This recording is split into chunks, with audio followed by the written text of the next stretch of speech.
என் பேர் ஆனந்தகிருஷ்ணன். ஆனந்தகிருஷ்ணன். ஓ, ஆனந்தகிருஷ்ணன் வந்து என்ன தொழில் பண்றீங்க? அதாவது எங்க என்ன வியாபாரம் பண்றீங்க? அது எங்க பண்ணிட்டு இருக்கீங்க? நான் ஆரம்பத்துல இருந்து இங்கே தான் வச்சிருக்கேன். சீப்பு கடை. சீப்பு கடை. சீப்பு, ஃபேன்சி ஐட்டம், சீப் ஐட்டம் எல்லாமே இருக்குண்ணே. சீப் ஐட்டம் தலை சீவுற சீப்லேருந்து பெயின் சீப்லேருந்து எல்லா ஐட்டமும் இருக்குண்ணே. அதே மாதிரி மோதிர ஐட்டம் வந்து நம்மகிட்ட எல்லா மோதிரமும் இருக்குது. மோதிரங்கள், ராசிக்கல் எல்லா ஐட்டமும் வச்சுருப்பேன். சிங்க மோதிரத்துலேருந்து காப்பு ஐட்டம் 70 ரூபா, 60 ரூபா, 50 ரூபா, 100 ரூபா, 200 ரூபா வரைக்கும் இருக்குது. டிஸ்டி பொம்மைகள் இந்த இருக்குல்ல, மாலைகள் ஐட்டம் இருக்குது. டிஸ்டி பொம்மைகள் அதில் பெருசு இருக்குது. பைரவர் கோயில் இருக்கிற வரைக்கும் ஒரு 6-7 மணி வரைக்கும் இருக்கும். அதுக்கப்புறம் க்ளோஸ் ஆகிடும். காலைல எத்தனை மணிக்கு நீங்க வருவீங்க? எத்தனை மணிக்கு கடை பூட்டி? காலையில் 8 மணி 9 மணிக்கு வருவேன். செவ்வாய்க்கிழமை கொஞ்சம் டல் அடிக்கும்.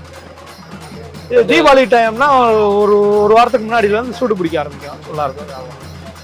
ஒரு தொழில் இன்னும் சிறக்க வாழ்த்துக்கள். ரொம்ப நன்றிண்ணே.